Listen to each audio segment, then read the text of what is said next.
Welcome to pin point friends once again. और एक हफ्ता बीत गया। आने वाला हफ्ता का चर्चा लेके मैं फिर से एक बार आप लोगों के सामने हाजिर हूँ। और जहाँ तक आप लोग देख पा रहे हैं, मैं निफ्टी का डेली चार्ट ओपन करके रखा है।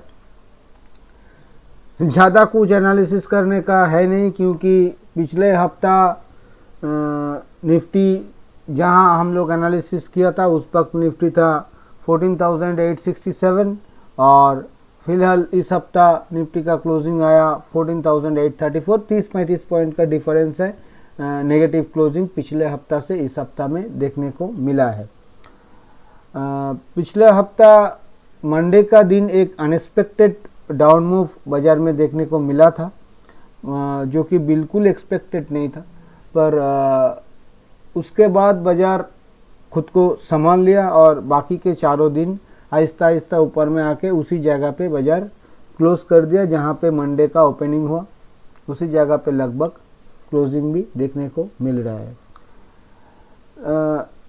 तो इसीलिए मैं कह रहा हूँ कि ज़्यादा कुछ एनालिसिस करने का है नहीं। पिछले 2 हफ्ता से जो एनालिसिस कर रहा हूँ, बाज़ार में मूवमेंट भी कुछ नहीं हो रहा है। बाज़ार नीचे 14,300 और ऊपर में 14,900, इसी दायरे के अंदर बाज़ार फंस गया है।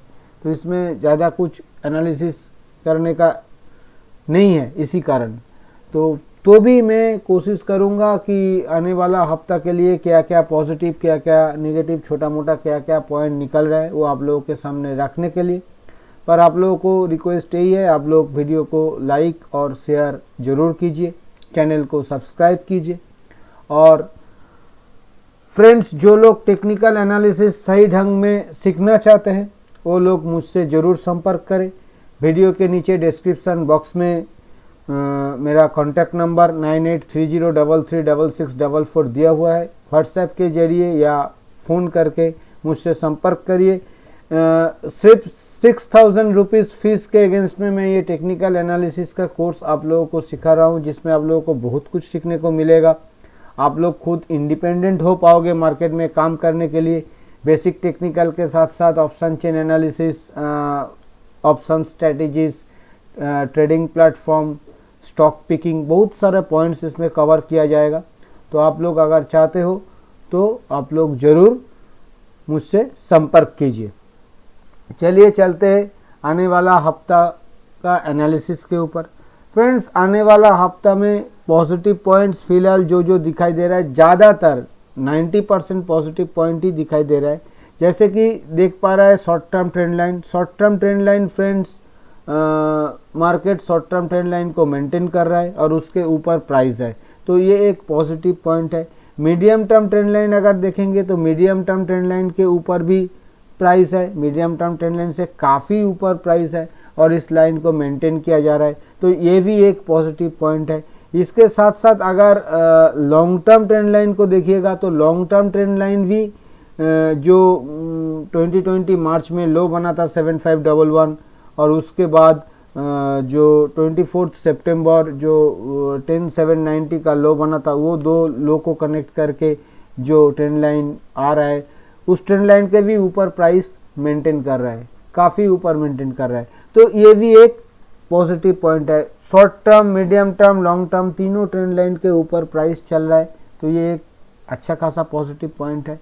इसके साथ साथ पॉजिटिव पॉइंट फ्रेंड्स जो देखने को मिल रहा है, लास्ट जो डाउन स्विंग हम लोगों को देखने को मिला था उस डाउन स्विंग का 61.8% रिट्रेसमेंट लेवल अभी भी निफ्टी क्रॉस नहीं कर पाया, ये एक नेगेटिव पॉइंट है। पर 50% रिट्रेसमेंट लेवल जो है 14,805 उसके ऊपर बाजार फिलहाल सस्टेन कर रहा है, तो ये एक पॉजिटिव पॉइंट है। इसके साथ साथ अगर आप लोग देखेंगे 20 और 50 जो सिंपल मूविंग एवरेज है, 20 और 50 simple moving average, 20 moving average फिलहाल 14,762 के ऊपर है और 50 सिंपल मूविंग एवरेज 14,816 के ऊपर है। ये दोनों मूविंग एवरेज के ऊपर प्राइस मेंटेन कर रहा है, तो ये एक पॉजिटिव पॉइंट है। ये सब पॉजिटिव पॉइंट हम लोगों को देखने को मिल रहा है। इसके साथ साथ अगर इंडिकेटर वाइज देखिएगा तो इंडिकेटर वाइज एमएसीडी में पॉजिटिव क्रॉसओवर देखने को मिल रहा है, तो एमएसीडी पॉजिटिव है फिलहाल, और RSI बिल्कुल फ्लैट है पर ये 50 के ऊपर मेंटेन है, तो ये भी हम लोग पॉजिटिव ही मान लेंगे। फ्रेंड्स, ये सारे पॉजिटिव पॉइंट्स के साथ साथ जो पॉजिटिव पॉइंट ग्लोबल की उससे मिल रहा है, जैसे कि यूएस मार्केट लगातार ऊपर की तरफ चल रहा है, वहाँ से पॉजिटिव क्यू हम लोगों को मिल रहा है। क्रूड में भी बहुत ज़्यादा कुछ बढ़ोतरी नहीं हुआ, तो वो भी हम लोगों को सपोर्ट में है। तो ये सब पॉजिटिव पॉइंट फिलहाल देखने को हम लोगों को मिल रहा है। मैं पहले ही बताया ज़्यादा कुछ डिस्कस करने का है नहीं। इसके साथ साथ कुछ नेगेटिव पॉइंट्स देखने को मिल रहा है। नेगेटिव पॉइंट्स जो देखने को मिल रहा है, जैसे मैंने अभी अभी कुछ देर पहले जिक्र किया कि लास्ट जो डाउन स्विंग हुआ उसका 61.8% रिट्रेसमेंट लेवल आ रहा है 14,932 के आसपास, जिस लेवल को बाजार अभी भी मतलब क्लोजिंग बेसिस पे क्रॉस करने में नाकामयाब रहा, अभी भी ये क्रॉस नहीं कर पा रहा है, तो ये एक नेगेटिव पॉइंट है। इसके साथ साथ एक अच्छा खासा नेगेटिव पॉइंट हम लोगों को देखने को मिल रहा है। वो नेगेटिव पॉइंट क्या है? वो नेगेटिव पॉइंट है कि 20 सिंपल मूविंग एवरेज और 50 सिंपल मूविंग एवरेज, ये दोनों में एक बियरिश क्रॉसओवर देखने को मिल रहा है। ये कुछ चिंताजनक है। ये मतलब आने वाले दिनों के लिए अच्छा नहीं है अभी भी। पर एक बात जरूर है कि सिर्फ डेथ क्रॉसओवर ही हुआ है। 20 सिंपल मूविंग एवरेज डिसेंडिंग है, पर 50 सिंपल मूविंग एवरेज अभी भी असेंडिंग है, तो इसके लिए उतना ज़्यादा चिंताजनक नहीं है। पर फिर भी ये डेथ क्रॉसओवर हमेशा चिंताजनक होता है। इसके लिए थोड़ा सोचना चाहिए, थोड़ा कॉशस होना चाहिए, ऐसा मेरा मानना है।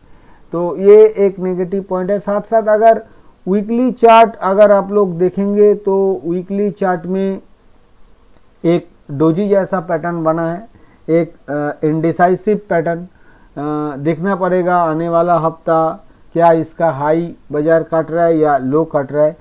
नॉर्मली डोजी पैटर्न एक कॉशन देता है हम लोगों को, तो इसके लिए थोड़ा बहुत बाजार के ऊपर कॉशस रहना चाहिए। मार्केट ऊपर की तरफ भी है, बहुत ज़्यादा कुछ करेक्ट अभी तक नहीं किया मार्केट।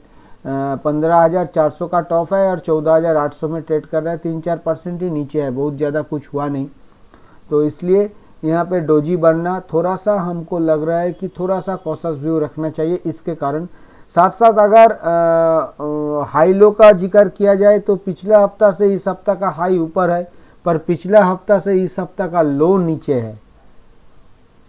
मतलब हायर टॉप हायर बॉटम नहीं बना है, हायर टॉप लोअर बॉटम बन गया है। ये भी एक थोड़ा सा कसस कर रहा है हम लोगों को। ये मोटा मोटा जो पॉजिटिव और नेगेटिव पॉइंट हम लोगों को देखने को मिल रहा है, मैंने उसका जिक्र आप लोगों के साथ किया। अभी मैं आऊँगा कंक्लूजन के ऊपर। फ्रेंड्स, अगर आप फ्री ऑफ कॉस्ट निफ्टी के ऊपर हर दिन सुबह टेक्निकल व्यू लेना चाहते हैं और बीच बीच में मिड कैप और स्मॉल कैप के ऊपर कुछ आइडिया लेना चाहते हैं, तो आप लोग वीडियो के नीचे डिस्क्रिप्शन बॉक्स में एंजल ब्रोकिंग लिमिटेड का लिंक दिया हुआ है। उस लिंक के जरिए एंजल ब्रोकिंग में अकाउंट ओपन कीजिए और वहां अपना पहला ट्रेड करने के बाद ट्रेड का स्क्रीनशॉट उसी लिंक के नीचे व्हाट्सएप नंबर दिया हुआ है, उस व्हाट्सएप नंबर में सेंड कर दीजिए। आप लोगों के पास भी हर दिन सुबह निफ्टी का टेक्निकल व्यू और बीच बीच में मिड कैप और स्मॉल कैप के ऊपर कुछ स्टॉक आइडिया भी पहुंच जाएगा। कंक्लूजन के ऊपर आने से पहले मैं आप लोगों को लेवल्स का जिक्र करूंगा। आने वाला हफ्ता के लिए ऊपर का क्या लेवल बनेगा रेजिस्टेंस लेवल और नीचे का क्या सपोर्ट लेवल बनेगा। फिलहाल फ्रेंड्स, नीचे का जो सपोर्ट लेवल, पहला सपोर्ट लेवल मेरे हिसाब से 14,650 एक अच्छा सपोर्ट का काम करेगा बाजार के लिए। किसी भी गिरावट अगर दिखाई दिया तो उसके नीचे 14,470 और उसके नीचे 14,300, ये तीनों सपोर्ट का काम करेगा नीचे। और ऊपर में जो रेजिस्टेंस का काम करेगा, ऊपर में पहला स्ट्रॉन्ग रेजिस्टेंस आएगा 15,050 पे, उसके ऊपर दूसरा रेजिस्टेंस आएगा 15,180 पे और उसके ऊपर तीसरा रेजिस्टेंस आएगा 15,330 पे। ये तीनों ऊपर में स्ट्रॉन्ग रेजिस्टेंस का काम करेगा और नीचे तीनों सपोर्ट में आप लोगों को बता दिया है।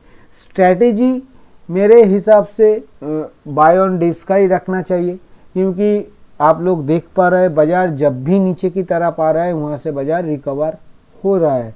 जब तक ये 14,200 14,300 का लेवल नीचे डिसाइसिवली काट के क्लोजिंग नहीं होता है तब तक के लिए बाजार में बाय ऑन डिप्स का स्ट्रैटेजी रखना चाहिए। किसी भी सपोर्ट लेवल के नज़दीक 50-60 पॉइंट के स्टॉप लॉस के साथ 100-120 पॉइंट के टारगेट के लिए बाय ऑन डिप्स अटेम्प्ट किया जा सकता है, पर हाँ स्टॉप लॉस स्ट्रिक्ट होना चाहिए। ये बात भी ध्यान में रखना पड़ेगा, क्योंकि मैं अभी डिस्कशन में बताया कि थोड़ा सा कॉशस भी रहना चाहिए।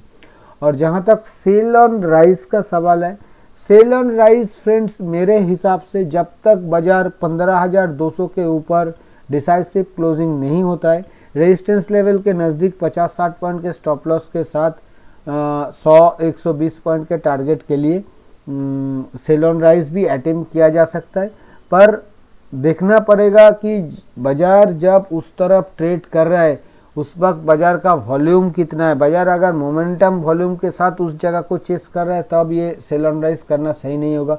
अगर कम वॉल्यूम के साथ कर रहा है या गैप अप ओपन हो रहा है, इस तरह का कोई मूवमेंट दिखाई दे रहा है तो सेल ऑन राइज अटेम्प्ट किया जा सकता है। फ्रेंड्स मोटा मैंने अपना एनालिसिस आप लोगों के सामने रखा है। मेरा जो व्यू पॉइंट, मेरा कंक्लूजन, स्ट्रेटेजीज, सपोर्ट, रेजिस्टेंस सब कुछ आप लोगों के सामने रखा है। आप लोगों को एक ही रिक्वेस्ट है, आप लोग किसी भी रियल ट्रेड लेने से पहले आपका खुद का जो इन्वेस्टमेंट एडवाइज़र है उनका सलाह लेके ही मार्केट में रियल ट्रेड लीजिएगा। और अगर वीडियो आप लोगों को पसंद आया तो वीडियो को लाइक शेयर करना और चैनल को सब्सक्राइब करना मत भूलिए। थैंक यू दोस्तों, हैप्पी ट्रेडिंग।